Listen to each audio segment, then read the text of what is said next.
Good evening, and welcome to a special episode of عنان podcast, shot here live during the Miss Global Forum 2024. I'm very excited to introduce my next guest, who I'll actually let him introduce himself. But we have Mr. Éireach Thomas, a motivational speaker, author, and educator who's inspired millions worldwide. And I'm very happy to have you here with us, Mr. Éireach. Thank you for having me. I would love it if you could introduce yourself in the way that you best would like to be introduced. Yeah, I was thinking when you asked me that, so my son has a clothing line and it's called Clueless, Nice. right? And the tagline is um, lost, but feeling good about not necessarily being lost, but headed in the right direction, but lost. And that's I feel like that tagline was my life, you know. For a long time, I was headed in the wrong direction, and I was lost. But I'm somebody who, ah, I found my way. I was a high school dropout. I was homeless. I lived in abandoned buildings, ate out of trash cans. Just lost, angry because my mother, got young. She got pregnant at a very young age. My biological father wasn't in my life, so my mother made some decisions. We ended up moving from one city to another city. She got married. I wasn't necessarily wanting to have anybody in our life, but just me and my mom. And so just a lot of anger. She didn't tell me who my biological father was. As I got older, I realized I don't think this person is my real father. So you didn't know. Yeah, I didn't know. Because I was probably about 4 or 5 when she married, so still kinda, young. Formative years, yeah. Yeah, and so super angry, so again, left home, left school, everything that I thought my mom wanted me to do, I did the opposite At what of. age was this? I left home the first time I was about 13, so I Wow, ran away from home at that's young. 13, yeah, and then I left for good at 16, and so I was lost, and so this for me, this introduction is anybody who is lost. It doesn't mean that you don't know who your parents are, it doesn't mean you're not in college, it doesn't mean that you don't have a profession, but you're not living your true purpose, like, you don't really know why you are here, what you're called to do, like, you're not fulfilled. And so homeless for me is really just symbolic of not being in touch with my true self, Mm. not being able to be my authentic self, having not healed, having so much anger and hurt, and pain that I wasn't able to be my true self.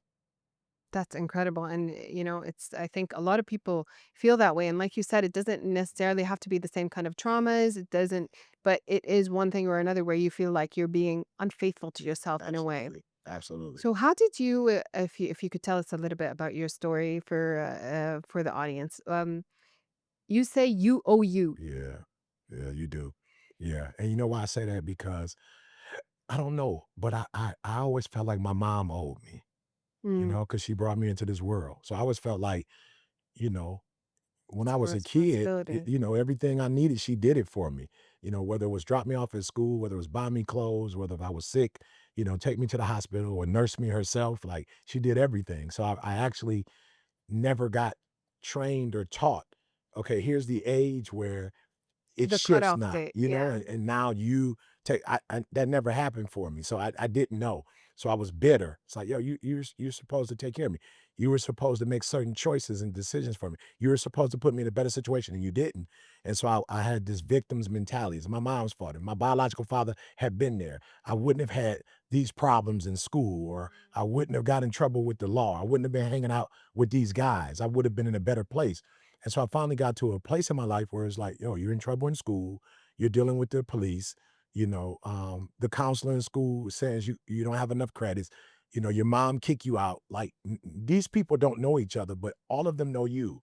Like Mm, you're the common denominator in this story. ah, And so yes. if you're the common denominator in the story, you're the one person in this story that can change the story. Mm. Like you can, like, I know there's certain things you don't like about your life, but you literally have the power. You were created with the power to do something about it. And so that's what I mean, you owe you. So it's like, stop looking for your mom to do it. Stop waiting for your biological father to come back in your life. Stop waiting for some hero.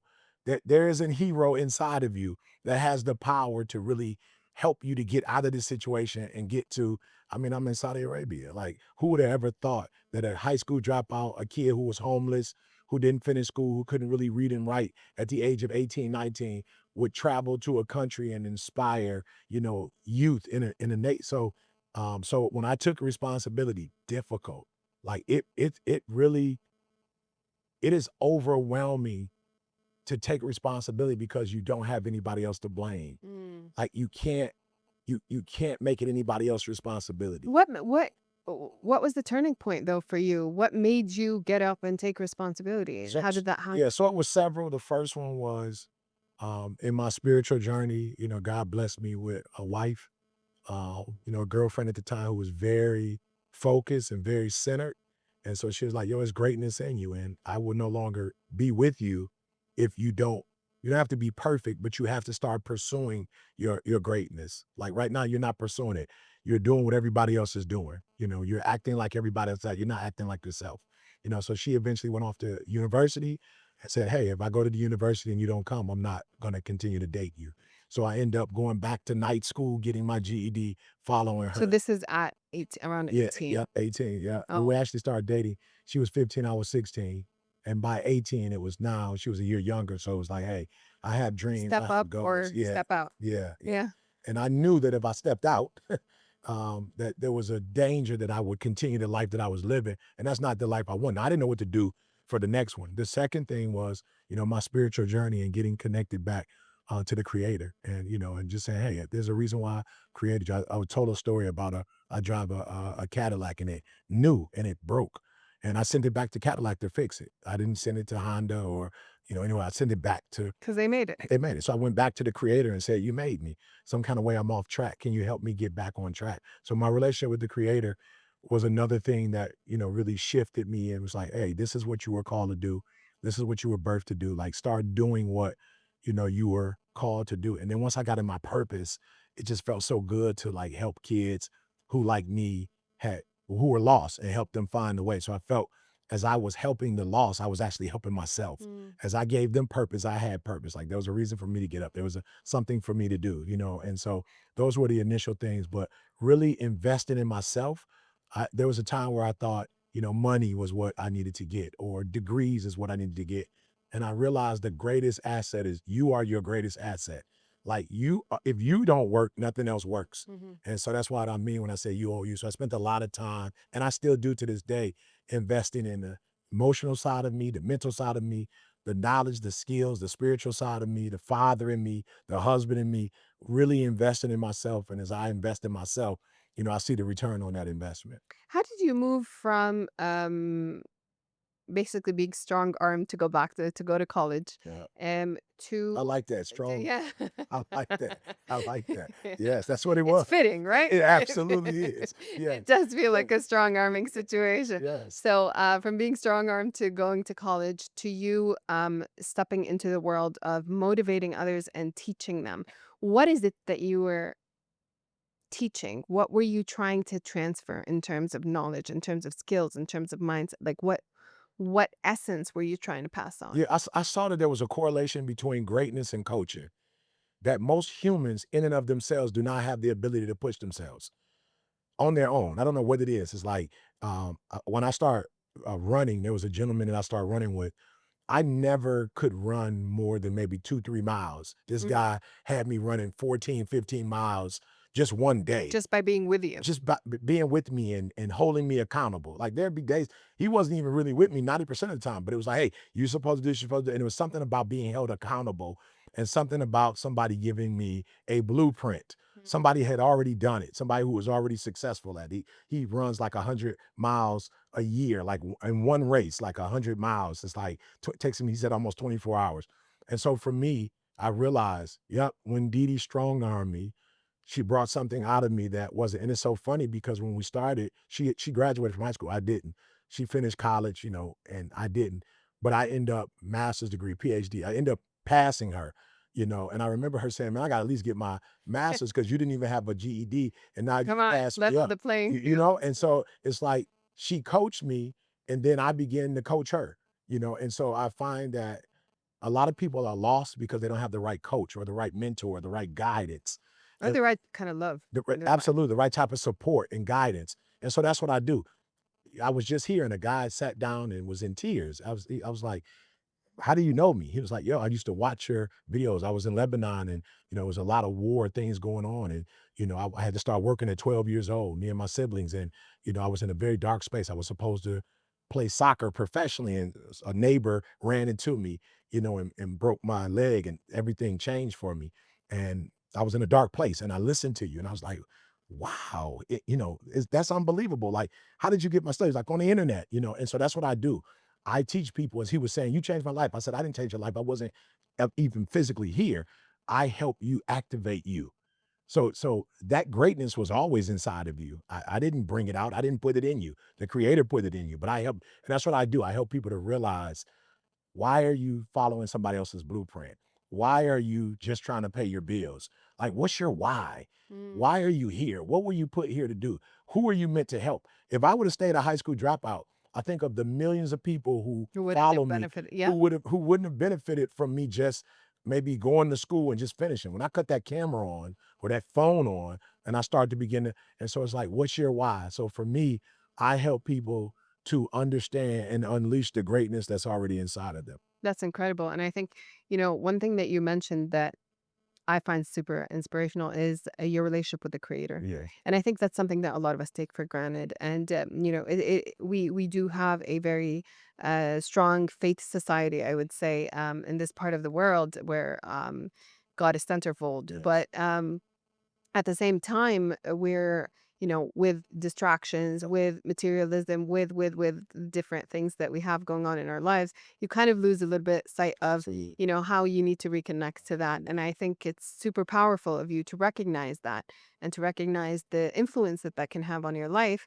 Because I think the struggles, the other than, not finding the direction, but also that darkness that you talked about, yeah. how, so if you can tell me a little bit about what influenced you to, or who was it that influenced you to go back to that specific relationship with the creator? Yeah, I unfortunately wasn't raised that way. So we weren't raised with a presence of God. So I Mm. don't know that we were what they would consider atheists. I don't know that my mom would have been considered an atheist. I believe she believed that there was, a God. I believe they call that agnostic, where Yeah, you don't right, perform a right, specific religion, but you, right. So we didn't practice yeah. anything. We didn't do anything. But oddly enough, it was my mom sent me to a camp when I was younger that was faith based. And oddly enough, at that camp, I personally recognize, that I didn't create myself and I wasn't here because of Eric Thomas. And I think when I was homeless and a high school dropout, it was a great segue to say, I'm no longer in a home where we don't practice. Like one of the things that you have, the liberties you have when you're on your own, is you get to start shaping your own values and your beliefs. Wherever you choose is the North Star, For is like, and I chose to say, "I want to build this relationship with you, and I want you to be a part of my life, and I actually need you, now because I don't have my mom or I don't have my father who was raising me. I don't have that." And that's kinda where it started, and you know what's so crazy? There are certain things that you do that they come natural, and it just works. And so I've always done better with God as my coach than I did when he wasn't my coach, So what I said before, I didn't make the Cadillac, yeah. The Cadillac made the Cadillac, but when I bought the Cadillac, I bought it for a specific purpose, and I would hate for the car to tell me it doesn't wanna go to the grocery store Yeah. or it doesn't wanna go to the mall, and so I was like, "Creator, you made me for a reason, share with me what that reason is," and once I found out that I do have a gift when people are in a dark place or people may be in a good place to really stretch them beyond their what they believe is their capacity and really live their capacity, and once I start doing that, it's like, "Man, this feels good." This is, and to be here in Saudi Arabia is crazy because it's like, even with that, it was, okay, I know I have a gift, but I'm only willing to really stay in Detroit. I'm only willing to be in Chicago. If you told me to go to California, it was like, yo, that's a 4.5 hour. That's like Like, a why would I long, go to Cal? like, why would I go to, like, I can do it here.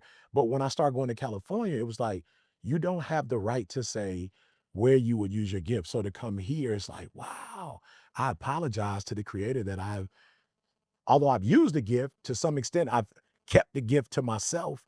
and to be here with, with family here, and, others who are just like me, who have the same concerns, the same challenges, the same whatever. It's just been a credible, I think experience. ultimately we all share the same Yeah. concerns and challenges, 1000%. regardless of where Yeah. you are in the Yeah. world, Yeah. right? But the world would have you not to believe. Yeah, yeah, yeah, for Yes. sure, 100. Yes. Even in the same household, it have Yes. you not believe that. Absolutely. I have But 2 children. You're absolutely right. One thinks that I favor the other one, and yeah, it's just the and craziest thing in the world. that's, Yeah. we're all Yeah. Yeah. ultimately we have the same hopes, dreams, Absolutely. aspirations, No. insecurities, Yeah. fears, Yeah. Yeah. and so on. So you mentioned that your mission is to bring out unleash the potential Yeah. of a person. Yeah. How do you do that? I think, first and foremost, and we were backstage, and there were people who was like talking to me a little longer, and people was like, "Yo, no, that's ET. Like, we have to move on." And I was like, "Yo, I'm really not here to do a podcast. I'm really here to do this."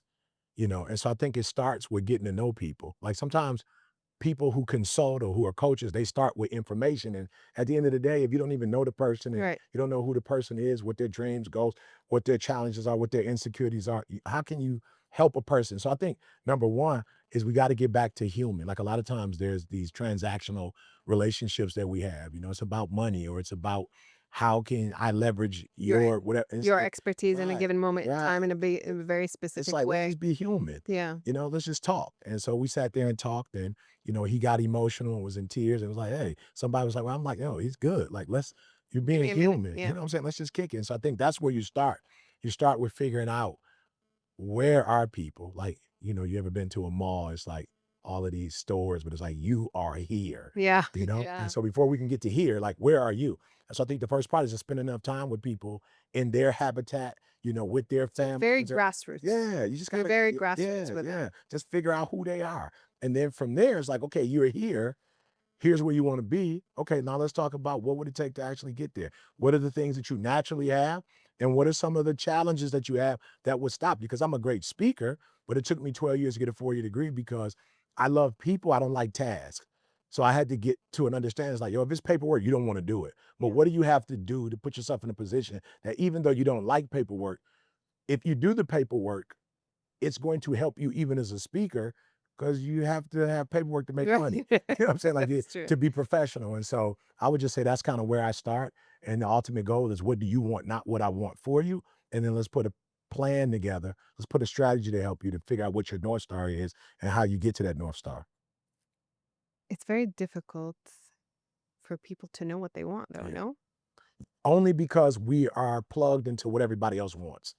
And that's the danger of social media. Even though it's a phenomenal tool, it's really about studying other people's lives Right. and being locked into what everybody else is doing. Imagine if you spent 5 hours looking at everybody's life. Imagine what it looked like if you gave yourself 5 hours a day. Like, if Mm. you really use that time to spend with you, to love on you, to forgive you, to stretch you, to believe in you. Imagine if you To gave discover to you. discover you. If you gave yourself 5 years, I'm sorry, 5 hours a day over the next 5 years, what that would look like. So I don't think it's difficult. I think our focus is misplaced. And because we're so worried about what other people are doing and how they're living, we're spending a lot of our personal energy and time investing into them, which is not going to change our lives, and not enough investing in ourselves and investing in the creator. I never thought of it that way. Well, I have in a way when you're like, I'm wasting my time. Might as well do this, pick up a book, do something that I want with my daughter, with my husband, and so on. But I never thought about that. It's an investment that you do. It's man hours Yeah, basically. it is. It's what you're putting into. That's I love that. Yeah. That's amazing. So, what part of what you do gives you the most satisfaction? Just being with people, and seeing that aha moment. I was at a middle school. First of all, for whatever celebrity is worth, I don't really know. I think all humans are celebrities in their own right. I guess when the camera gets on people, often, people see that as a celebrity. But I was at an elementary school, a middle school, and there were probably about 12 kids in the classroom, and they couldn't believe that, little small town, Beaumont, Texas, they couldn't believe that I was in the room, because they're like, yo, you talk to thousands, you're in the NBA, the NFL, soccer, like, you do all this stuff. I can't believe you with us. And so it was a beautiful thing to let them know, as important as you think I am, you're that important. And so for a lot of kids, it was like, yo, nobody's ever told us that we're geniuses, that we're beautiful. Like we've been told, you're not smart, you're always getting in trouble, whatever. And I had a chance to talk to a 14-year-old girl, and I was like, what would you change? She's like, I'm angry, so I fight a lot. And so I'm not in regular school. I'm in this school because I'm always fighting. And we began to have a conversation, and my daughter was there, my son was there. My daughter's 26, my son's 29. My daughter's studying to be a licensed therapist. God bless them. And so while I was talking to the young lady, I began to go back to my 13, 14, and I began to cry. And my daughter's looking like, man, my dad is like really into this, And so to see my daughter go, yo, my father is not just doing this to make money. Like my father really cares that he's Genuinely, opening it's up. from a place of Yeah. And so she's like, okay, I don't have to be that. You used to be angry and your mother didn't and your dad didn't. And you felt like, wow, I can't believe that. And so to walk out of that classroom was better than any NBA experience I've had, college football, college basketball, to have a young woman go, aha, I'm somebody. I don't have to act like this. I can switch this, shift this, and do this. It was like, man, that's one of the greatest moments for me because it's like you helped a human to one, tap into the creator, and two, tap into themselves. And to me, that's the greatest. Everything else that will ever happen in your life will happen because you either tapped into you and or you tapped into the creator. But nothing good happens to you in life without tapping into at least, yourself. So I know when she watches my videos from now on, it won't be this guy on the internet. It'll be someone she had a human, personal, intimate interaction with Mm. that gave her one-on-one attention that will change her life forever. That's so Yeah. important. That is so important and so valuable. And I think because well, you mentioned social media, and I think it's changing the very fabric of society, and we're very much losing the human touch, right? Even within the same household, people are texting, right? Come downstairs, dinner is ready. It's a normal, Right. and phones at the table, so it's really Guilty. you're guilty. And I wanted to ask you, how much of what you bring to the outside world do you bring to your own household? How has it impacted your Well, children? again, we need to bring up the strong arm That's person. true. Yeah, we'll bring I want to interview her next. yeah. We need to talk about the strong, but I actually had an opportunity, probably in my mid to late 30s Mhm. to do what they would call a reality show and bring the cameras into our home. And my wife was like, absolutely not. Like, our kids need to be kids. Our kids' lives don't need to be exposed to the world. So we've actually done, I would say, maybe 10% behind the scenes. Now, of course, we're in Saudi Arabia. Like, people have to get this experience because most people will probably never travel outside of their city, let alone their country, to come to another place, especially as rich in culture and history as this place. So I have no choice but to show because kids who follow me will go, yo, Where'd you go? where are you? What's going on? They're going to want to talk about it. But probably only 10% of the world, like nobody would know my daughter. If she was around, you would know who she was because of social media. Maybe my son a little bit, but we do try to be as private as possible. Now, public when we're in the world, but in terms of our own, like we're in this hotel, we're here right Yeah. now, we're doing this. We try to have some sense of this is ours, this is Yeah. belongs to our family, and the outside world doesn't have access to it. So we try, but we're a lot older. So I'm sure if I was in my 30s, I probably would be a little bit more open to it. But yeah, we kind of grew up before there was social media, so we know Yeah. we know there's a life without social No, no, media. don't worry. I'm in my 30s and I agree. I agree with your philosophy. Right. So how much of what you do has influenced and motivated your children in their own career paths? I think a lot now. My daughter said to me, and I could have never imagined it. She's one of those children that tries so hard to follow the rules, right? And then I have the other one that's like his father, right? And so my son may have said it. I really didn't pay attention to it, but my daughter was like, "Dad, going to the same university, you know, um, it's tough being in your footsteps. Like and I was thinking my footsteps. Like I don't know what that's like. My father wasn't in my life, so I don't know what it's like to try to follow the patterns of another person. My mom, Sometimes that's a good thing. yeah, for me, it was no pressure, no stress. My mom worked at Ford. I never worked at the plant, so that wasn't my journey. And my daughter was like, "No, Dad, people want to know, do we get up at 3 o'clock in the morning?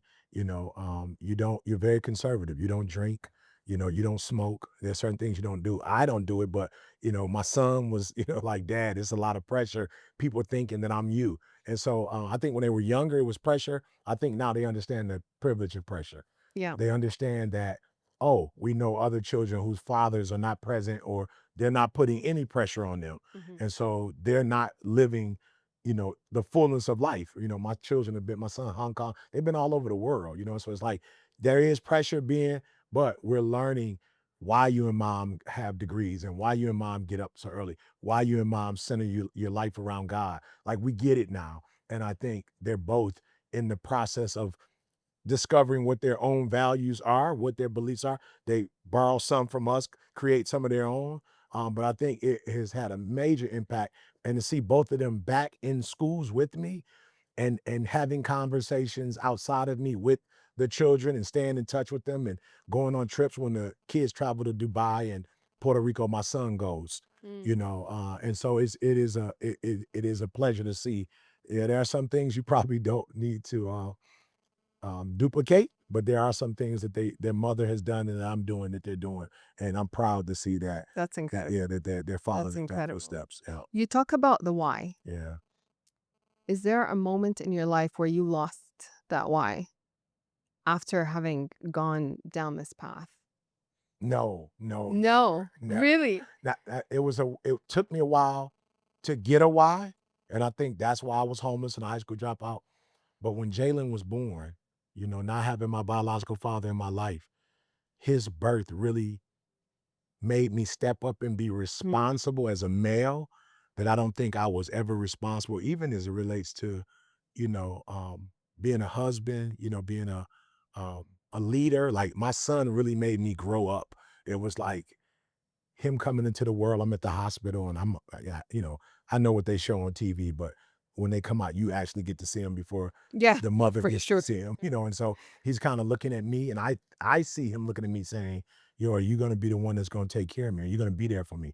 So he really, really helped me to, like, just grow up. Whatever video games I was playing, whatever sports I was playing, whatever I was doing that wasn't on the path of being responsible, I cut ties with that stuff, and every year just got stronger. And then, of course, when my daughter was born, to have a daughter, it's like, okay, now you got to take this thing to a whole To another level. yeah. Yeah, that's what I hear, you know? Yeah. Man, that's the way it is with my husband and my daughter, It's It's a like the lot. whole world is on Yeah, one plate. yeah, yeah, yeah. So, if there's practical advice that you could give to someone who's feeling lost or aimless and looking for the light, what would that be? Spend some time with yourself. Stop. The outside inside formula is not the best formula, for humans to thrive. It's the inside out. So start with you. Like, what do people think about me, and what are they going to say? Like, that's not a good place to start. What do you think about you? What do you want to do with your life? What would your life look like if you own your life? Mm. If you were responsible for, what would that look like? So I would just tell people, you got to start with it. And my dad's not here. I didn't have this. I always started with what I didn't have, and waking up with gratitude, and like going, I'm thankful for this. I'm thankful for this. I'm thankful for this. I'm thankful for this. I recently told my son he unleashed his product and clothing line. So let's just say hypothetically, there are 10, pieces of clothing, and so Right. maybe 4 people bought and 6 people didn't. And my son was like, Dad, they didn't. They didn't. I was like, why are you focused on the people that didn't buy? Focus on the What four. the 4 people that bought, like, you should take them out to dinner. See what they bought. You see Take them why they out. bought it, Yeah. like, so. But as humans, we always start from what we don't have and what we don't like, and it's like, shift it. What do you have? What opportunities have you been given? What gifts do you have? Like, think about the positive, and somehow when you live life that way, more of that comes in your life. Mm. And the more you think about the negative, the more that seems to come into Yeah. your life. So I would just say, start with you and start with gratitude.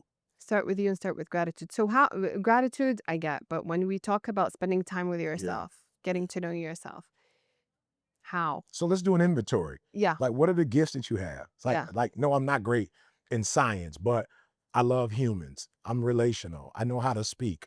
I know how to counsel. I know how to listen. I know how to hear what people say. So it's like, start with what you have, your height, how you look, you know, what you do well. And we often don't do an inventory of Right. ourselves. So it's like, start with that inventory. And it's amazing to me that when I write the inventory down, it doesn't say only people in Detroit can use this or only people in Chicago. There are people here in Saudi Arabia that can use my gift. Like I'm an asset. And oftentimes when we don't do a self inventory, we think diamonds are an asset, a watch is an asset, a car is an asset. No, you're an asset. But you don't know you're an asset because you haven't sat down long enough to even say, what is it about you that makes you different than everybody else? What makes you unique and special? And I would say that's where you should start with a self inventory. And number two, you should sit with that daily and you should look at it and be grateful for, wow, I speak. There's a certain tone that I have that all speakers don't have. There's a certain why I speak. There is a certain love and empathy I have for people because my father wasn't in my life. I remember when I did an inventory and it was, you're nobody. You must not be special because your So it's a dad's not in different your life. narrative. It's a completely Now it's, narrative. you know how many people I relate to in the States who don't have their dad? You know how many people I relate to who I was homeless, like I was rock bottom. You know how many people have been rock bottom either emotionally or Right. financially or spiritually? They've been, and so now I look at what I didn't have and go, that connects you with people in ways that other speakers don't connect because they're just coming from the academic So there's side. gratitude That's it. even for that Yeah, struggle. the struggle that I went through. So doing an inventory, what do you have?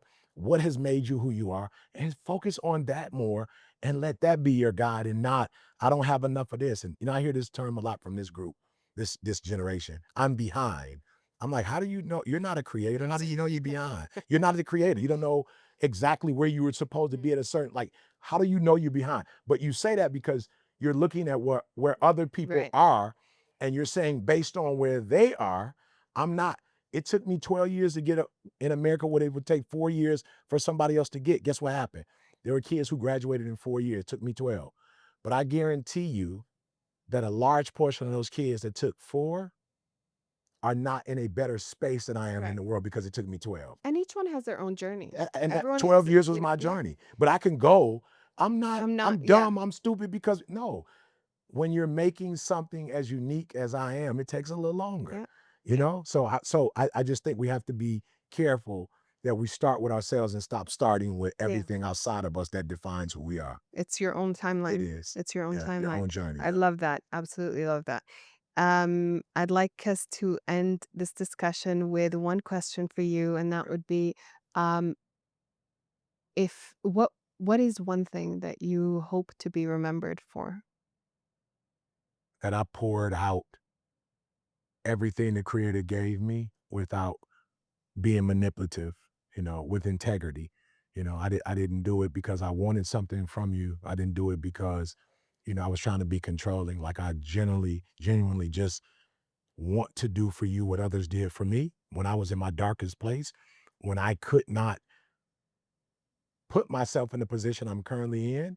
There were a group of people that saw something in me before I was attractive to or appealing to the world. And I want to Reciprocate. reciprocate that by doing that for other people. So That's that would, incredible. yeah. I love that. And I wish you all the best on your mission. Thank you. And I hope to always watch it and be inspired by it. And may it transfer to your children and theirs as well. Thank you. May keep the journey going. Yeah. Thank you very much for your time. It's been an absolute pleasure. Thank you. Thank you.